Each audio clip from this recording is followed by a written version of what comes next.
Cloud. Okay, and we are live. So welcome everyone to the Nora Jane Fit community. I'm really excited today because we have a lovely guest. Her name is Nerys, and she's a money mindset coach and also Pilates instructor based in Wales. And we're going to dive deep into this conversation about money and limiting beliefs and mindset blocks and things like that around money. And hopefully at the end of it, you guys will have taken away a lot of learning and a lot of knowledge that you can apply immediately to your situation to start to change your relationship with money and how you relate to money, which I love. So welcome, Nerys. How are you? Yeah, I'm good. Thanks. Thank you so much for having me. I'm really excited to have the chat with you. It's an absolute pleasure. So do you want to tell us a little bit about who you are and how you came to be a money mindset coach? Yeah, great. So basically, I started off as a Pilates teacher, and I absolutely still love Pilates, but I just felt that I needed to work on my own mindset. And then I combined that mindset work with the Pilates to get better results for my clients and for myself. Yeah. And then from there and that work, I really loved the money mindset stuff because it was just so powerful. And like things can just change in an instant once you change mindset. And especially with like women, I feel like they don't own their voices and they struggle a lot with money because we're told like not to be quiet, to just look after people, to be the caregiver and not really to make our own financial mark in the world. And yeah, basically, so it's just a passion of mine. And the more I do it, the more I love it. Also about money mindset is it's not always about money. When we get to the root cause, it's sometimes, well, all of our problems are based usually on childhood wounds. Yeah. And we make, we're programmed through thoughts and beliefs that we make when we're between 0 and 6 years old. So unless we go back and we work on that, basically it's a 6-year-old running the show.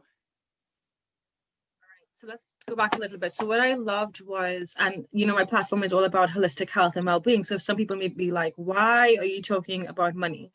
But holistically, we have to look at like the financial element of how we are functioning in this world, because that impacts everything. So it's interesting to see that you started off as a Pilates instructor and then realized that you had to have a mindset shift to get results for your clients and yourself. And I'm reading this book. I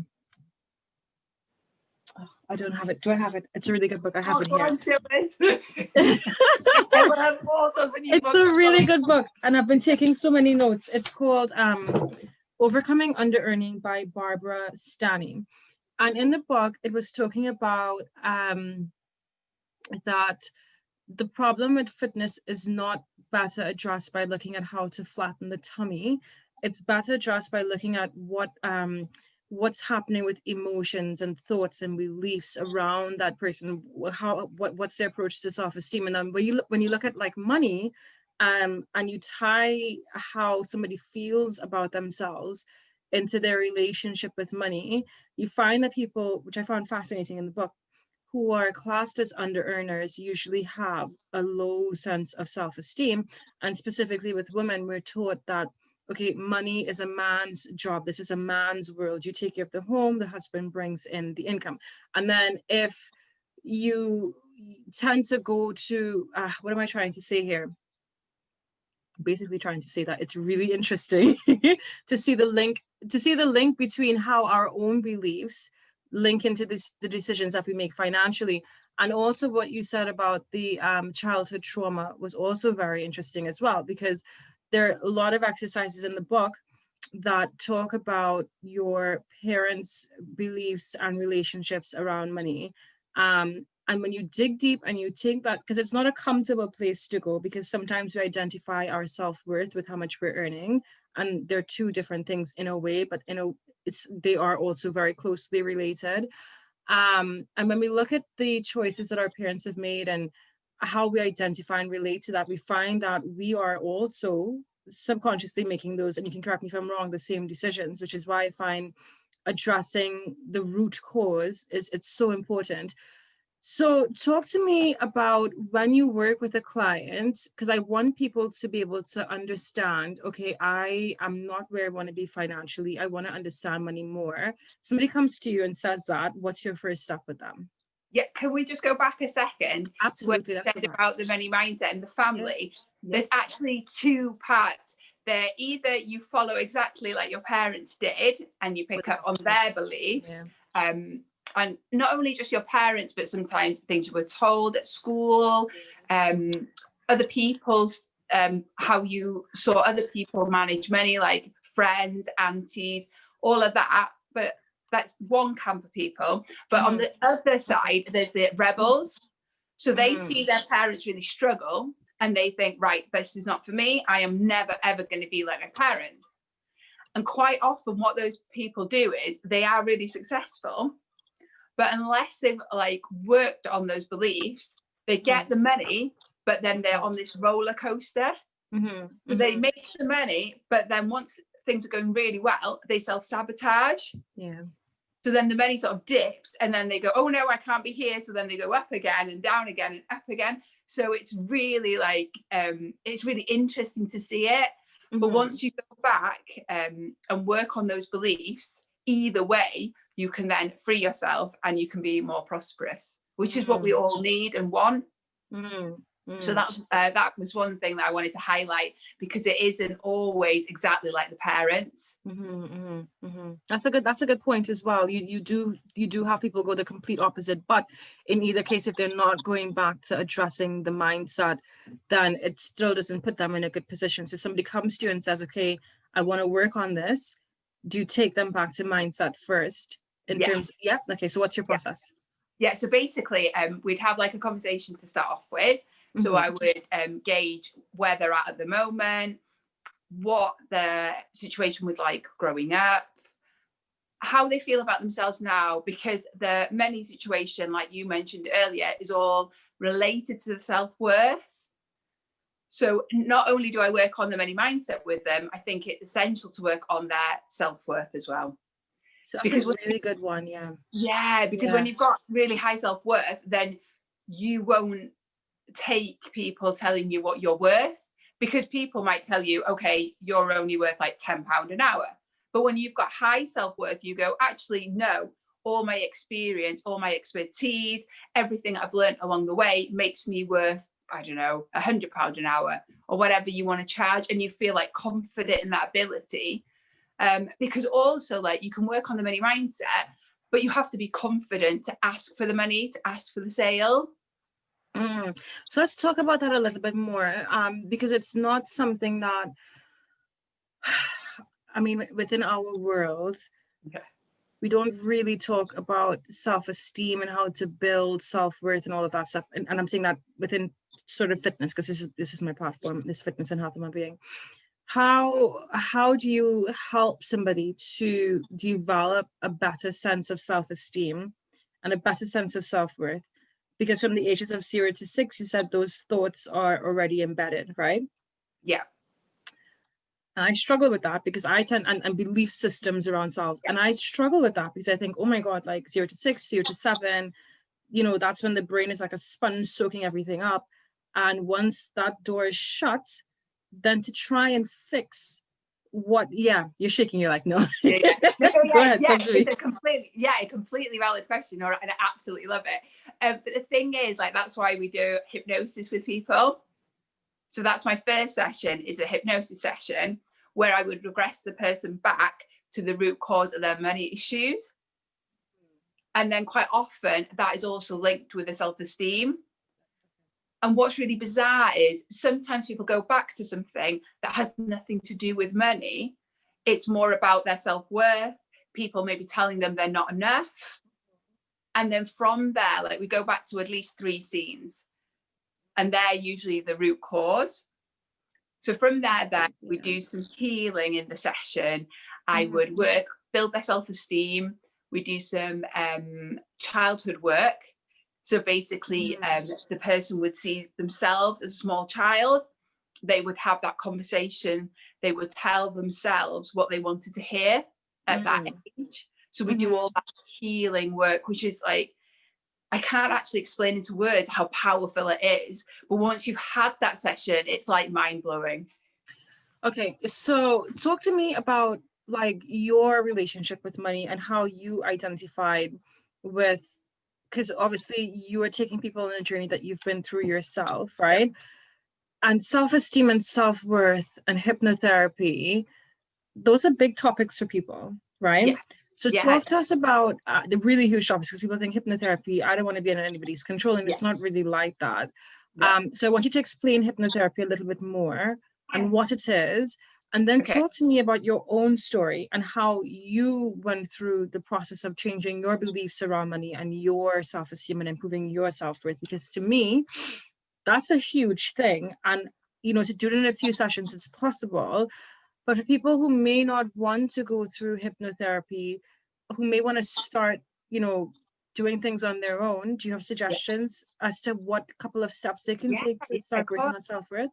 Yeah. So with hypnosis to start off with, like I think a lot of people associate hypnosis with stage hypnosis. Mm-hmm. So getting people to do things that they wouldn't normally do. Yeah. And that's not the type of hypnosis that I would do with people. So like the type of hypnosis that I do is I just get people into a really relaxed state. And at the end of the day, the person is in control. Got So it. say now, Nora, I was to like hypnotize you, which I won't do now Mhm. because we're time. Don't worry. But yeah, so basically, if I was to hypnotize you now, you would just be in a really nice, relaxed state with your eyes closed. But say now a fire alarm went off, you'd be able to snap out of it, open your eyes, and come back into the room. So there's still full control on the client's end. You're completely in control. And like what I loved about hypnosis is it's just a nice, relaxing state. Like the brain waves, you go into a theta brain wave, so everything slows down, everything becomes more relaxed. I've even gone into that voice, that hypnosis voice. I love that. I love that. Everyone will be hypnotized soon. Yeah, so basically we just get them nice and relaxed. And like at the end of the day, like you can self-hypnotize yourself. Can you? Yeah. Okay, talk to me about that. So basically, it's just the case of, look, should we have a little go now? Yeah, because I'm thinking I'm going to try this tonight. Yeah. So basically, what you can do is you can just roll your eyes up as if you're looking at your own eyebrows. So let me just show you like so. You keep your eyes rolled up now. Take a nice deep breath in for me, Nora. And then you breathe out. Keep the eyeballs rolled up.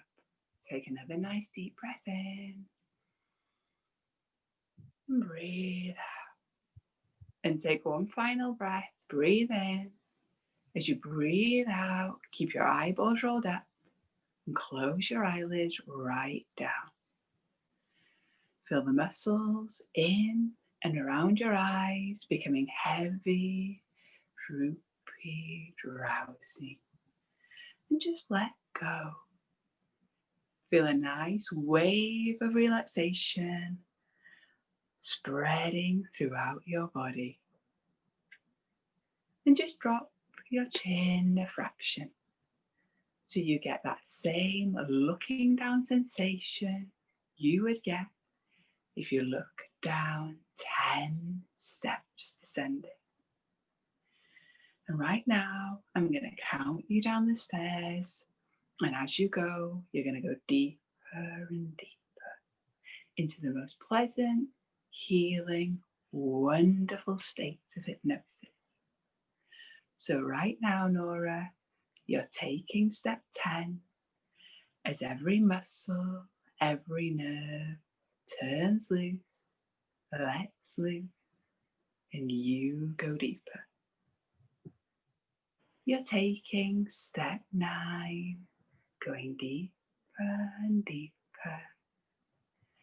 You're taking step 8 as every sound and movement around you carries you deeper and deeper. You're taking step 7, go deeper. You're taking step 6, going deeper and deeper. Taking step 5, you're halfway down. Go deeper. You're taking step 4, going into your own internal state. Taking step 3 as every muscle, every nerve turns loose, lets loose as you go deeper. Taking step 2, go deeper. And taking step 1, just go deeper, sleep deeply, and just let go.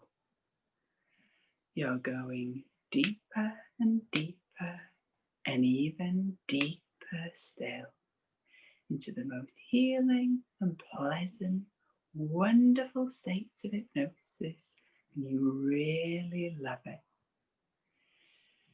And just unclench your jaw, relax your shoulders, and just relax. That's amazing, Nora. And you're just feeling relaxed. I'm going to bring you back into the room. So 3, 2, 1. Just take a nice deep breath in and open up your eyes. I like it. I like that. So you can even, I like that a lot. So you can feel, I don't know how to describe it. It's not like a meditation, but it's just, yeah, I don't know how to describe it. Yeah. You got to try it. It's like instantaneously you feel like, okay, I can just relax a little bit. Yeah. So for the self-hypnosis, that basically you would be talking yourself down the stairs, because obviously I said I was going to show you self-hypnosis, but I actually hypnotized you. But if you were to do but if you were to do it at home, like self-hypnosis, you just say it to yourself. I've never tried that, because I always listen to like I'm listening to somebody, I don't know, I can't remember her name, and it's a similar thing where they take you through the session, but I've never thought that I could actually do it myself, which is very empowering to know that you can almost. But then would you so now say I wanted to hypnotize myself, say I had a really traumatic childhood and I knew this, and I wanted to hypnotize myself and take myself back, because in this book, I was doing some of the exercises today. You're saying no. You're like no. So basically, the self-hypnosis. So the beauty of hypnosis itself is, you might all know, I'm not sure how much your viewers know, but like you've got the conscious brain and your subconscious brain. So like the conscious brain, you know what's going on and you're aware, but the subconscious brain is like the thoughts and the beliefs that basically running the show. Like it's 95% running the show. And like we said, like the beliefs and the thoughts are mainly based in the childhood. So it's really hard to access the subconscious. So in hypnosis, that's what we do. We just basically quiet the conscious mind, and then we ask the subconscious stuff. So that's great. So basically what you could do is you could self-hypnotize yourself, and then you could tell yourself like positive affirmations, stuff that you want to go in quite quick. So that's a nice and easy way. But you wouldn't be able to regress yourself, because to start off with, if you went back to a childhood memory that was maybe traumatic, because the thing is, like these childhood things, like I could take you back, and if I showed you that picture on a telly, can't even talk anymore, sorry Nora, if I showed you that photo of a child on a telly in that scene, you'd be like, oh, that's nothing. But when you go back to that childhood and imagine it's 3 years old, you become that 3-year-old Nora. So you're then in that emotional, highly charged state. Sometimes you'll cry. Because the other thing is you can't heal what you can't feel. So that's why we take you back, and then you feel the feelings again, and then we'll reframe that situation. Because then you look at it then from an adult point of view and perspective. Can I ask a question? So say, so this is where I keep referring to this book because I just happened upon, well, I didn't happen upon it. mentioned to you before that my cousin and I, Trish and I, one of her friends, we're in this group where we work on things like this because I think it's Yeah. fascinating. And these are one of the books that she recommended, so I got it, and I haven't been able to put it down. I just think it's so good. And one of the exercises talks about going back to childhood trauma, but for people who might not be able to cope with the intensity of reliving certain scenes, you can't heal it until you feel it. Talk to me about the support that they get to go back there, because some people are like, nope, that was too painful, don't want to relive that, don't want to go there, rather just carry on because that's just too much. Yeah. Yeah, how do you deal with that? Yeah, so basically, usually when I take people back to a root cause, it's not what you think. Because Yeah, most yeah. of the time it's something totally random that you would never have thought, oh my God, this is where it came from. Like, yeah, there's things that I've gone back to and I couldn't believe. But anyway, so if you went back and it is traumatic to start off with, A, I'm there to support you. But B, what I also get them to realize is they are reviewing that. They're not reliving it because they're safe with me. Like most of my sessions are on Zoom, like we're having now. So I just reassure them that they're, usually they're at home. So I say, you're at home, I'm here with you. You're not in that scene, we're just watching it. And I sometimes get them to like imagine that it is like a TV screen. Okay, it's them on that TV screen, but that is just, we're just looking back at it. They've survived that memory already. So we're just reviewing it. And like the other thing I wanted to tell you that I didn't actually get a chance to say is, it's not the events that affect you, it's the meaning that we make to those events. Attached to it, yeah. I couldn't think of it. Yeah, exactly. Yeah, it's true. Okay. And then so in that session, after you've reviewed the event, do you expect to see like a change then and there, or does it take a few sessions to go through, or? Yeah, okay. So if they went back to a traumatic event, let's go back there because I don't really feel like I've explained that properly. So we'd go back, we would review the event, even if they get upset, they let go. It's quite often, well, not quite often, but sometimes people cry. It's fine. Yeah, it's part of the process. And that's fine. And like I feel that when I am the client being hypnotized, when I cry, I just feel like it's a massive release.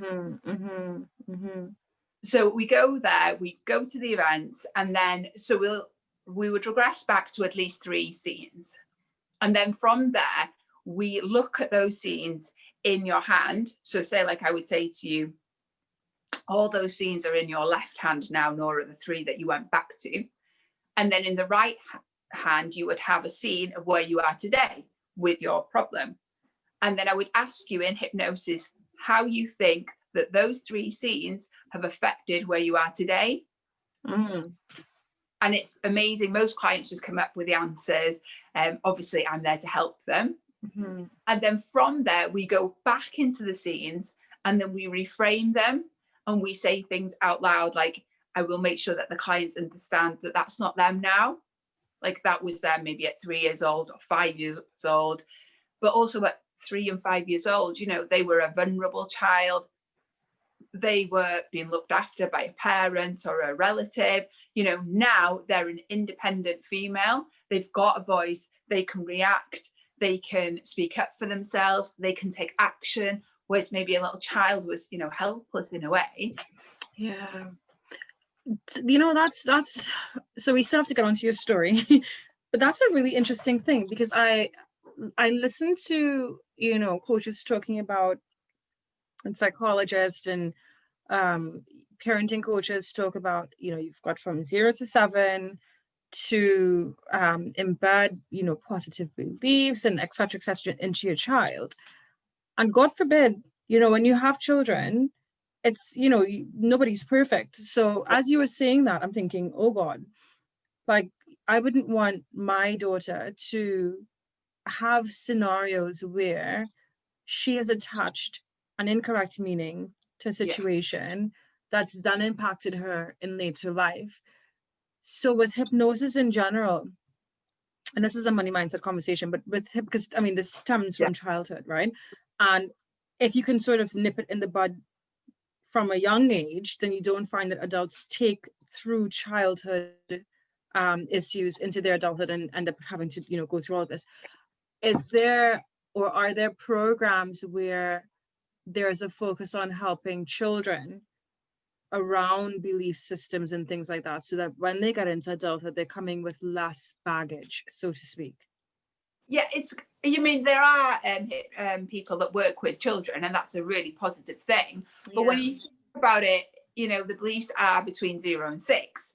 0 and 6. They're very young. Like I've got 2 nieces, they're 4 and 6. So to work with them at that age is it would be quite difficult in a way. And like, as a parent, obviously you would try your best, and like you wouldn't want to cause any harm or like embed any negative beliefs to the children. But unfortunately, it can be the simplest thing that they just attach some meaning to. Yeah. It's a tough one, because it makes me think, because some of the exercises I went through, like you said, it's random things that come up and you think, oh my God, I would have never thought that would have made me, think this, and I make these choices today, which put me here. So that's something I probably will go away and look into more myself. So I find that really interesting, the psychology and the beliefs that we attach, and then how we develop our self-worth and self-esteem. It all takes it back to the, those, when we're trying to develop meaning around things. So that's been good. Let's dive into your story now, and then I've got some questions for you after. So talk to me about what your relationship to money was before you came into being like a money mindset coach, and how you developed a better sense of self-worth, and what your biggest learnings were in that journey. Yeah, perfect. So basically, when I started teaching Pilates, I absolutely loved it. And I just wanted to help as many people as possible. And that's still the case today. Like I am passionate about working with people, especially women, especially like spiritual women. And I'll explain why now. So basically, I started this business and I was like, I want to help everyone. But the problem was, like, when it came to asking for the money, I was like, really hard, because I'd always got a job, got paid. It was just paid. You didn't have to ask for this money. It just you get it every month. You get it every month. You don't have to worry about it, and it just comes. But I found it really difficult initially to ask for the money, because it was for something that I absolutely loved and I was passionate. And I just felt like I'm having so much fun, like teaching these people. How can I ask for money? But at the end of the day, like, fresh air doesn't pay my bills. It does not. so I had to start like asking for the money and getting okay with asking for the money. But that then got me thinking, okay, I need to work on my own money mindset. But I also realized how much I needed to work on my own self-worth. Okay, so before you go, what steps did you take to become okay with asking for money? What did you do? How did you dig into that uncomfortable area to become more comfortable with asking what you should be charging? So how'd you do that? And then to start off with, it's just a case of like, the more you do it, obviously the more confident you get. But also I think journaling helped me. I do also, like, I used to do a little bit of meditation. Now it's on a whole new level, because not only do I do hypnosis, I'm also a theta healer. So that involves so that involves like going up, meditating again into these like higher brain waves, the theta brain waves, relax and chilled out. And like, I think I had to also, one of the things that helped me was like journal out, okay, these people aren't just paying for the hour Pilates that I'm teaching them. They're paying for the transformation that I'm giving them. So that hour every week then like motivates them. They can go away. They can be pain-free, because most of my clients come to me because they're injured in some way. Because like people don't, I think, to do HIIT or like cardio, people are like, yes, we want to get fit. We want to be stronger. But with Pilates, they're like, oh, that's a different thing. But it's not. It's actually quite intense Pilates. So it's not, it's really intense. Yeah, it is. But it's this preconception that people have. And like yoga has a lot more media coverage. People are a lot more like, oh yeah, yoga's for like cool people or spiritual people. Whereas people are a bit like, they don't really know what Pilates is.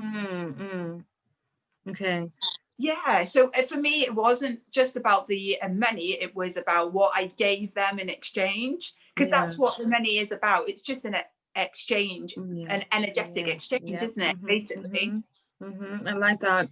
So it's a complete mindset shift of going into what you're offering and not looking at it like from a basic perspective, but looking at sort of how you're also impacting their lives, which then makes you feel, okay, actually, yes, I do deserve to, get paid for this because I'm impacting their lives positively. But it's also looking at money. I find like it's looking at money differently, right? And Yeah. not looking at it as something to. So so these exercises that I do, they make you sort of have a conversation with money. And there's this, what is it, Reverend Ike? My cousin follows him and he's amazing. And he says, look at money as a person. What's your relationship to Yeah. her? So Yeah. it's not looking at it like a physical thing because money's energy. Mm. It's looking at your connection to it and changing the mindset. I found that helps massively. So anyway, so back to you. So you changed your mindset around money and then you started asking you started asking for your fees, which is fine. And then what Yeah. happened? And then just like the more I got confident with asking, like the more clients I seem to attract. And also, I like uh, that. yeah, the other thing Love was that. I Yeah. attracted clients that wanted to work with me and that were Okay. committed to working with me. Because like Mm, initially I started charging, pay as you go classes, but then I changed it to monthly classes because gotcha. then they were going to get more benefit. Because if you just Mhm. come to a one-off Pilates class, what are you really going to get out of it? Yeah, yeah, that's true. So making them commit as well. I like that approach. Yeah. So, Good, and good, then I good. think, because of that as well, like because I was no longer in that scarcity mindset around money, like my energy completely changed. Changed. So because of that energy, like change in energy, I could then focus on actually teaching the clients and enjoying the class more, because I used Mm. to wait till the end and be like, oh God, I hope these are going to pay me. Do you know what I mean? That's a really good point as well. I like that. I love that. So changing from a scarcity mindset where, but then when you started to feel comfortable asking, then your value, a sense of self-worth obviously increased along with that. And you're vibing higher, aren't you? So you're bringing Yeah. the right clients to you. So I love that you've mentioned, that's a very important point to hone in on for people who don't understand that they may have a scarcity mindset, they may have a poverty mindset, or in that low energy vibration where they don't get out of it, they're not going to be attracting to them what serves them best. And even if they're doing something, it might not be from the full, because you weren't fully there if you're thinking about if you're getting paid. So they benefit more from having that exchange of money, because then you're giving them everything, because you can just focus on serving them and not about being paid at the end after, which I mean any normal human being would do because you're working. I love that. I love that. Like, and the other thing is like, with any kind of business, you want to focus on serving the clients and Yeah. give them the best experience that they can have, the biggest transformation, and making it fun for them. Ultimately, the Pilates, the money mindset, whatever I put my mind to, I want it to be fun for them and fun for me. Mm-hmm, mm-hmm, mm-hmm. So after you went on that journey with the journaling and all of that stuff, and you felt better with serving your clients because you changed even the way that they were paying you, were there other things along the journey that radically shifted your relationship with money and how you dealt with money, how you thought about money?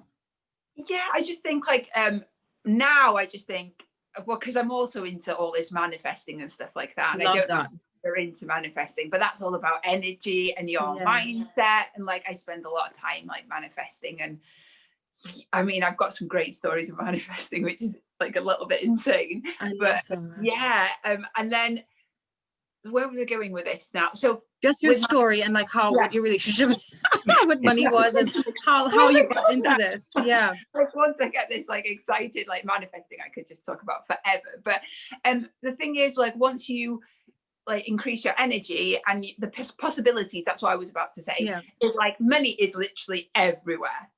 But we are so like, sometimes we're in that scarcity mindset and we're like, oh my God, I must go to this like job, I must do this and I must do that, and that's the only way I get paid. And like sometimes when you just let go of that, like money can come from any direction. Like, How though? because I like where we're going, because this is sort of a free flow conversation, and I don't like the scripted ones. I like where we're going with this. Yeah. So talk to me about, because it's a mindset thing again, because I'm into manifestation, but sometimes when you want to manifest something, it's difficult to let go of the how, right? Because you're like, oh, I want to manifest like £100, and then the first thing is how. So how do you let go? You've got to have this massive faith and trust, like in whatever you believe in, like if it's God, the creator, the universe, whatever it is, there's got to be something higher that you believe in. And like, especially now since I've done theatre, like that was like mind-blowing, like that increased me even more. And that's like, I love manifesting anyway. But like the thing is with me and the manifesting story, once I decided like, okay, I'm open to receiving more. And I kind of didn't really worry about the how, because initially, don't get me wrong, I was like you said, like, how is it going to come? Like, I can't see a way. And then when you get like caught up in that, nothing can happen, because again, you've gone into like, oh, but I don't know how, and I don't know what this is going to look like. And then you're stuck there. But you have to like surrender. And I was always like, oh, please surrender. Like, what does that look like? What does that even mean? You know? And then like one day I was like, oh, I'm done. I'm just gonna, whatever. This is what I want. And I'm just either give it me or not. Do you know what I mean? Like, and I just let go. And it wasn't the money that started coming in to start off with. It was people giving me things and doing things for me. It was insane, like insane. But then does it not tie into, because this may seem like a random question, but does it not tie into your sense of self-worth? So even with manifesting and money, the relationship that you have with yourself and how you think of yourself being deserving of something, it's all a common denominator, no? Yeah, definitely. Yeah, because if you've got low self-worth, then for example, let's not talk about money now. Let's talk about like if you wanted to manifest a new boyfriend. Oh, that's a big one. Yeah, that's a big one. I'm single. Let's talk about this. So like if I had really low self-worth, I would just go, oh, any guy, I would just be really grateful just to have any kind of guy. So you might take the first guy that comes along, and you might see like warning flags, like this guy is not for me, but you're like, oh, but maybe I can't get any better, so I'll just hold on to this one. Whereas if you have high self-worth, like you would be like, right, this is the kind of guy I want, but also these are the qualities that I want, and this is the sort of feelings that I want to feel like around him, like that he appreciates me, like like we're happy, we're in love, all this stuff, all these amazing feelings. But if like I am worthy of that and I will hold out until I find that, then that guy will come to you. But if you had low self-esteem, you would never think, oh, I can't possibly get a guy like that. This is also something that hypnotherapy assists with. Yeah. Okay. One of my best friends, she is a relationship expert. Is she? Yeah. Oh, we have to talk. I did not know that. That's really cool. Okay, really cool. So like both of us are into manifesting, and we've both done the hypnotherapy. So so Caitlin'd be amazing if you want to talk to her. Yeah, definitely. Yeah. So we will be talking for a very long time.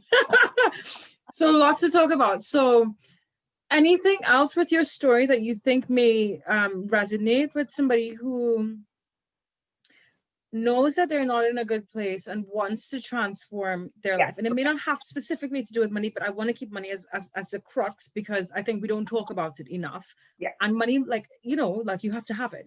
So anything in your story that you think a listener might identify with and be able to take some action steps based on your advice to make a radical change?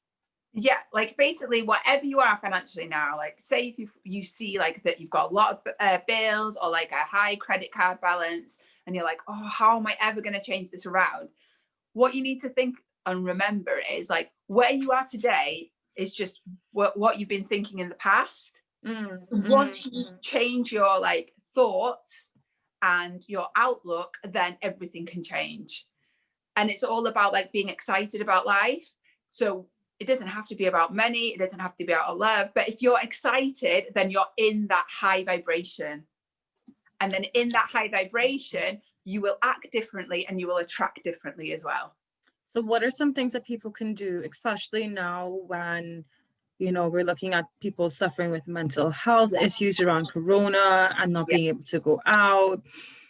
Maybe people have been furloughed or lost jobs or lost family and friends. It's a really, I would use the word compressing time. I wouldn't say depressing, but things feel compressed. At least for me. How do you, what are some things that you would recommend for people to do to raise their vibration and to feel excited about life? First thing is a gratitude list, because everybody's got something to be grateful for. I mean, the fact that we wake up every day, that's just a miracle in itself. I like that. So you can do a gratitude, everyone can do a gratitude list. And the other thing that you could do is meditate. And people think like, oh, I have to quiet the mind and it's really difficult. Like, just go on YouTube, find like a meditation that you like and just go do it. It's that simple. That's two things. What else can you do? What do you do to get excited? Like, what are some of the things that you do? Because I think you're quite an interesting person. For me, like I meditate, but not only I meditate, I actually then think about what I want to manifest. So I've got that vision going on. So that'll be the first thing in the morning before I get out of bed. Really? Yeah. Okay, wow. So it's like a practice. This is a lifestyle. This is just how you do. Yeah, because like the other thing about life is if you get up out of bed and you just like turn on, like you play with your phone or you turn on the news or whatever, straight away that is affecting how you're behaving and your vibration. But if you decide, you know what, I'm going to just take this 10 minutes or 5 minutes, it doesn't take long, you've then set yourself up for the day. You can set intentions as well, like I like that. Yeah, like, oh, I'm going to have a calm day, or I'm going to have fun today, or I'm going to attract like playful people. That's the latest one. I've got to tell you this story, like so another story. So we were doing theatre now, and we were doing the theatre course, and they were like, okay, so what do you want to manifest into your life? And then for some bizarre reason, I was like, do you know what? I want to be more playful. Again, like just surrendered to it now, because now I can surrender. Before I was just like this surrendering, I just did not get it. Anyway, and then a week later, this builder comes round to like do some work on the house, and he's like really playful, and he's like just like, yeah, and he's just like teasing me, and I was like, oh my god, and it was quite fun, and I like really enjoyed it. And then like 2 days later, I was like, oh my god, I asked for so like quickly. Yeah. Wow. And it's a letting go part of it, like setting your intention, becoming at one with it, and then just letting go and just trusting that it's going to be fulfilled. Yeah, and the thing is about it, Nora, do you know, like we've got to make it fun, because I think like initially when I like entered this like this mindset and stuff, I was like, I want it to work, I want it to work, I want it to work, I'm gonna make it work. That's like, oh my god, the worst thing I could have done. Like looking back now, I laugh at myself, like wow. But when you just think, do you know what, I'm just going to make this as like fun and as like hard as possible, because at the end of the day, like even if I don't manifest what I want, I'm going to be okay. Like we're all going to be all right. Yeah, that's true as well. Yeah, and I know it's really hard, like now, like there are people suffering, and we are in this like you said, it is a difficult time. So I think you have to make yourself a priority and your mindset a priority.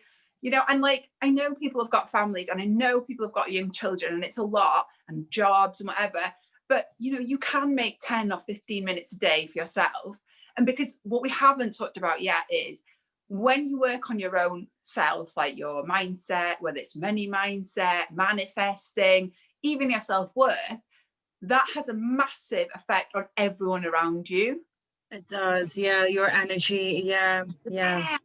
Because if you're in a better mood, then you're going to have more patience with your children. And if you're in a better mood, then you're going to maybe work that bit harder. You're going to be more pleasant with your co-workers. You can be more productive. And I feel like once we realize like we're in control of a lot of things that go on, because sometimes, and this is definitely was me in the past, like Mm, I think to myself like, oh, this is happening to me, why me, you know?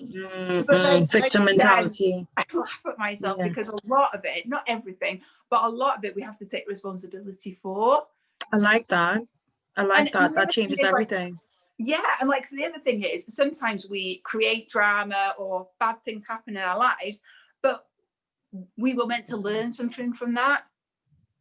I like that. We do that. That was another thing I read today about sometimes we don't realize that we're addicted to the highs that come from the drama, or the highs that Yeah, come from being in depth and having to find a way out, or the highs that come from, you know, creating things to fix in your yeah. life. But when you come into that state of actually, and it was hard for me because who was I listening to? What's that lady's name? The big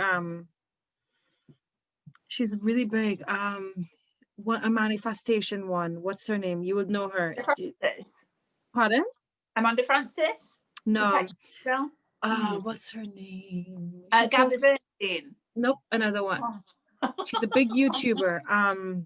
Oh. Oh, she has loads of videos on YouTube, and she talks about it's not only her, but she'll talk about what is this lady's name? Oh my god, she's left What my does she look like? This is like Abraham Hicks. Is it Abraham Hicks? yes, Is it that one? And she talks about who does she talk about? she talks about Abraham. Abraham and Esther. That's it. There we Yeah, go. And yeah, yeah. Esther. I love her. Yeah, they're Right. And brilliant. she's talking about go ahead, go ahead.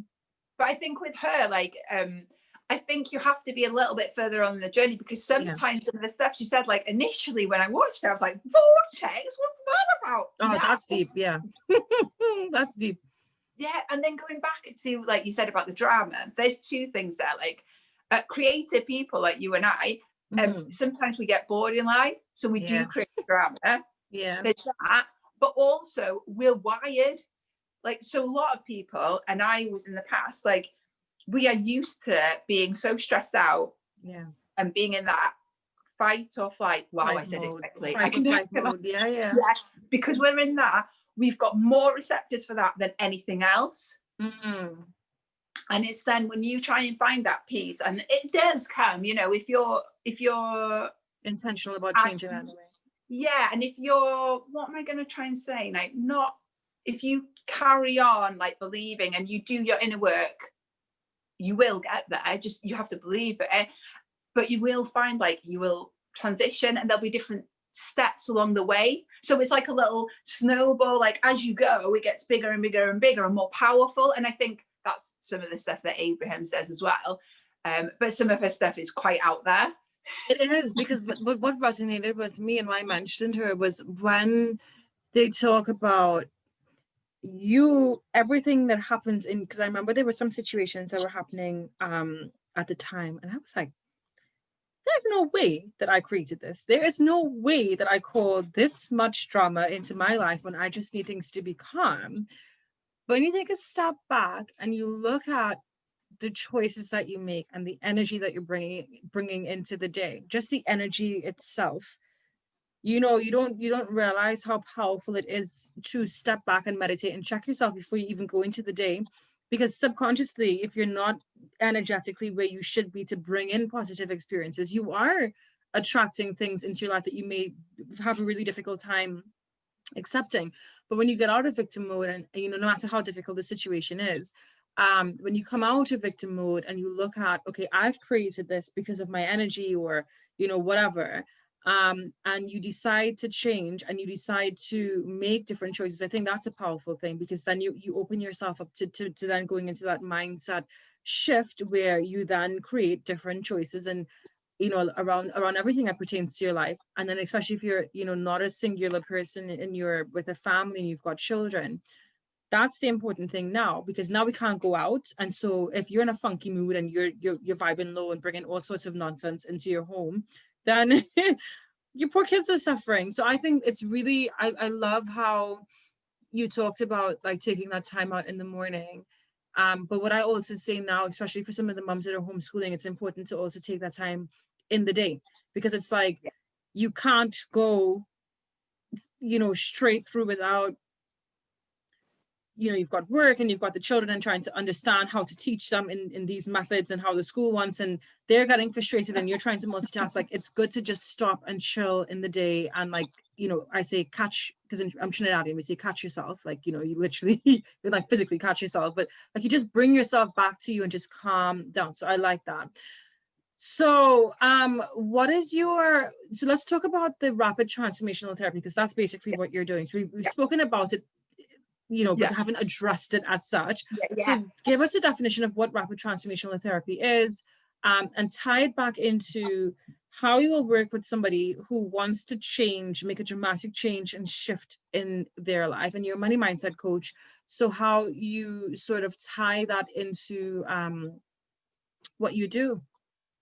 Yeah, so basically the rapid transformation therapy is a form of hypnosis. It's so a quick... sorry. My phone, sorry. Sorry. Yeah, so basically it's just a quick way of getting you into hypnosis that I demonstrated. And then we would go back, then I would regress them back to 3 scenes to do with whatever we're working on. Usually I'd do money, but you can do anything, self-esteem, like literally anything. If you wanted to do fear of flying, you name it, it's like endless. It's possible. Okay. Yeah, so you can go back to anything, and then from there we then obviously reframe and we figure out how those scenes, like I mentioned earlier, have caused where you are today. We go back, we reframe all those scenes. Then from there we do something called upgrading the child. So we go back to little you. We would tell them everything that you wanted to hear when you were smaller. You tell that child they're safe now, they'll be listened to now. And then the nice part is that little child merges in with your adult self now. So that's really powerful. And then from there, I would talk you through, like in the transformation, how all the old beliefs and thoughts and blocks, they're all gone, they're in the past. And then you imagine them going away. And then from there, I would do you like a personalized recording. So I go through it in the session that we do, but then you get that personalized recording, and it's important that the person listens to it then daily for a minimum of 21 days. So that why 21 days? And because that's the minimum amount of time to form a habit. But I mean, it can take up to 90 days. Some people like to listen to the recording twice a day because like just the recording itself is relaxing. The other thing is some people fall asleep during the recording, but not to worry, your subconscious mind still takes in that programming. So that's what we do. Basically with the recording, it reprograms the subconscious mind. So then you've got those new beliefs, you can gain confidence. Like with the money mindset, I always weave in like the self-esteem stuff as well and the self-worth. I like that. And like, so basically like whatever the person comes in with, for example, Nora, if you said to me like, I'm not very good at letting people help me with things, that would tell me that you're not very good with receiving. So in your personalized recording, I would say like you love, receiving money and you let people help you because that's all interwoven, it's all interrelated.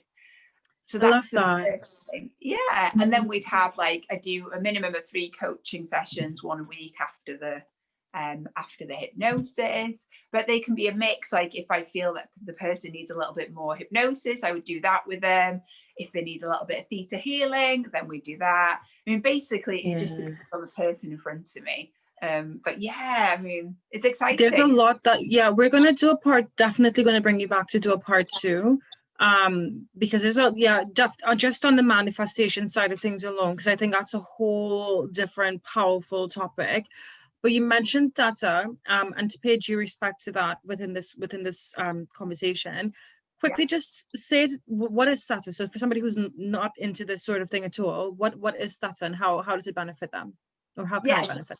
Yeah, so basically, what that is that I would meditate.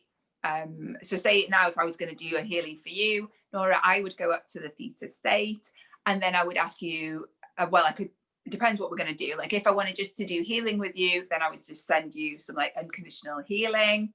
But if we wanted to work on like one of your issues, so say for example now, like you had an issue that you felt you worry too much day to day, then I would ask you questions, which is called digging.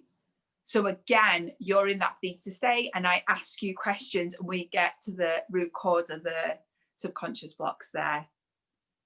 And then again, we can reprogram, and it's very gentle and it's really nice. And like going back to the adrenal fatigue and stuff, what we can also do is I can reduce the receptors for the stress and then increase the receptors for peace and relaxation, which actually I did for a client. Yeah, so I did that for a client last Tuesday.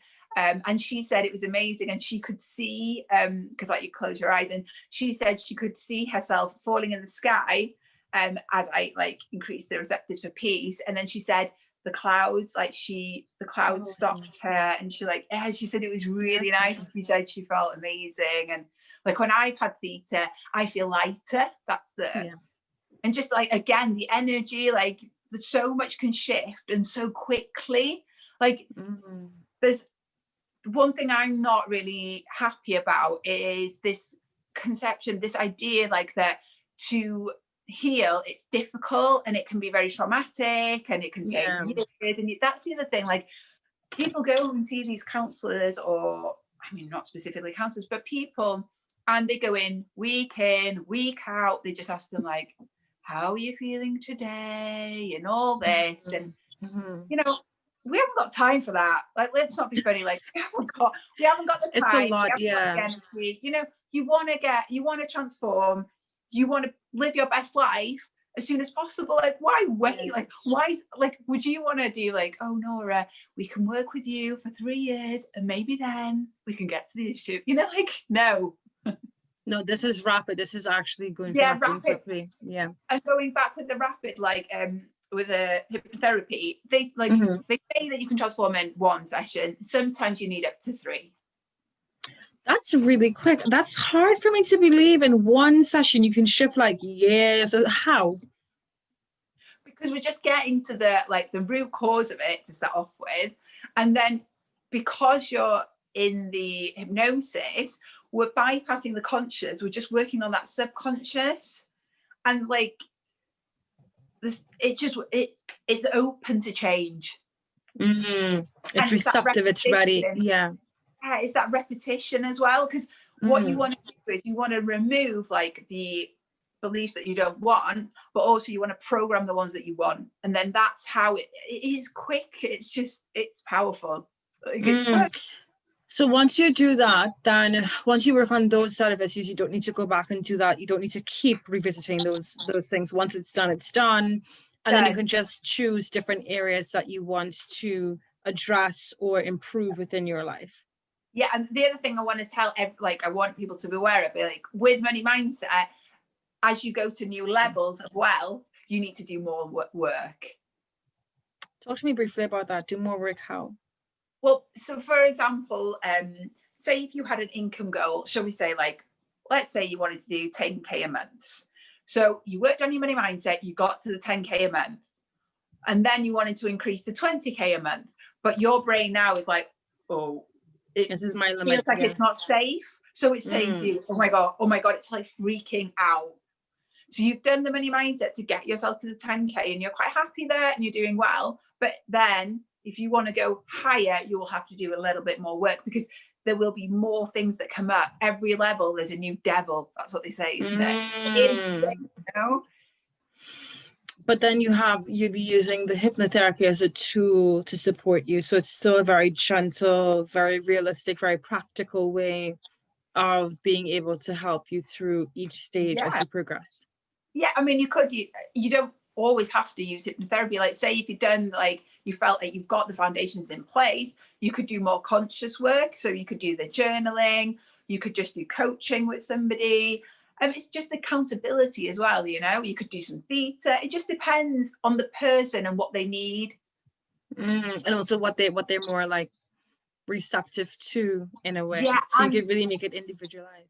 Yeah, and also how much work they've already done. That's a good point as well, because everybody starts at a different, they're all in a different place within their own journey. So that's a really good one. Nerys, it has been really nice speaking with you. So my last and final question today Yeah. would be, because we were talking about money mindset, but we've sort of dipped and dived into other topics as well.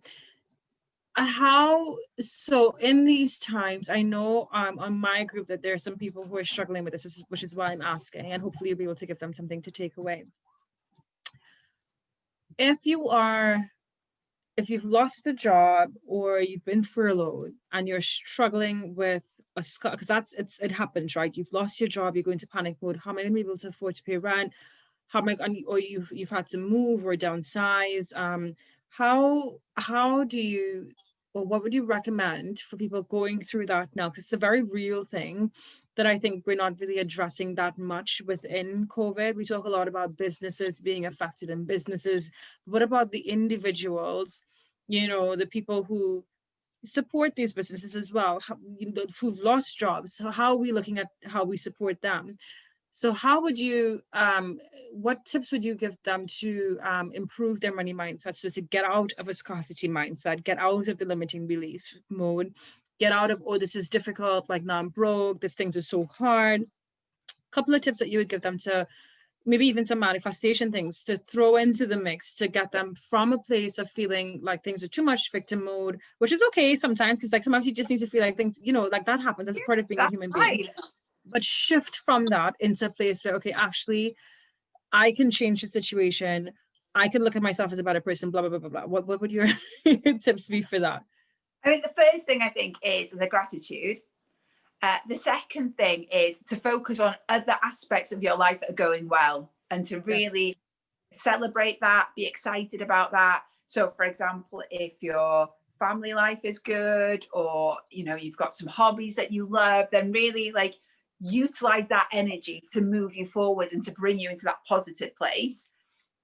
Meditation is a definite like must have. Another thing is just broaden your mind because there's like many opportunities like literally everywhere, especially now online. You know, like now is the time, like everyone is at home. So opportunities online are huge. And like, I think sometimes we are told like, oh, everything's a scam, but just be open and like, just look what's out there because there's just so many opportunities. I mean, I can't really tell you, like, I can't Enough just focus what's enough. Yeah, available. that's it. Yeah. Yeah, that's it. I've lost my words out. Exactly. I Okay. can't emphasize enough. And the thing is, like, there are people out there making massive amount of money online. And I know it's hard when you're in a, you know, in a difficult situation, but there's always something like, you know, you could be a virtual assistant. You could, you know, like now at the moment, there's so many people at home that are vulnerable and elderly. They might need somebody to go to the shop and get stuff for them. You know, you could potentially, you know, set up a service like that, or, you know, just something that would Think generate. outside the box, yeah, about what you can do. Yeah, because there are massive opportunities. It's just thinking, and like you said, and like virtual assistants, there's so many people that are successful online, but they haven't got time to like email people or just do the daily day-to-day tasks. You know, like things like Fiverr out there where you can go and you can pitch and you can do tasks online. It's not, you know, you're not paid massive amount of money, but it's bringing some money in, isn't it? Still something. Just something. That's good advice. I would love to have you back to talk about manifestation and to dive deep into that. I think you are a wealth of knowledge, and you lit up when you spoke about manifesting. You see that's like your playground. So I'd love to have you back on to do a little talk on that. And that's been really helpful. So tell me, where can people find out more about what you do? What are your social media handles on Instagram and Facebook? Yeah, so basically, I'm on Facebook, and most of my information is on my personal page on Nerys Jones, and then I have got an Instagram account, but it's not very well. So you prefer Facebook? It's not up and running much. And then I'm also on YouTube as well. So very good. yeah, Nerys Jones Money Mindset on YouTube. Oh, yeah. very good. I'm going to check that out. So, You also have a coaching package. Do you want to talk a little bit about that as well? Yeah, so I've got a coaching package, and that's a 33-day package with me. So it's again the hypnosis, having your own personalized recording, then having 3 lots of coaching sessions with me, minimum like 45 minutes each. And then there's also a chance to like message me up to 15 minutes a week. Yeah, and then just any ongoing support really from in that time frame. It's just tailored to the person really. Because what I want is to give the person the biggest transformation. Yeah, and the other thing is, I think I'm going to be doing a 5-day challenge soon about ascending into abundance. Yeah. Oh, that just gave me chills. Okay, that's good. That just literally gave me chills. That's ascending into, but I love that. That's beautiful. So I will post the information for your challenge and your social media links and your coaching package. So if anybody's interested in any of that, then you can contact Nerys, and we'll definitely have her back for a manifestation chat. So she can take us into her world of manifesting. But Nerys, thank you so much. It's been really insightful, and I'm going to start exploring the rapid transformational therapy myself and just work on maybe one issue so I can talk about that from personal experience. I've done hypnotherapy, but never like the rapid transformational therapy. So guys, I hope you've enjoyed this chat. Reach out to Nerys if you know if you've connected with her, if you've learned something. And thank you for joining us. It's been an absolute pleasure. Thank you, Nerys. Thank you. You're welcome.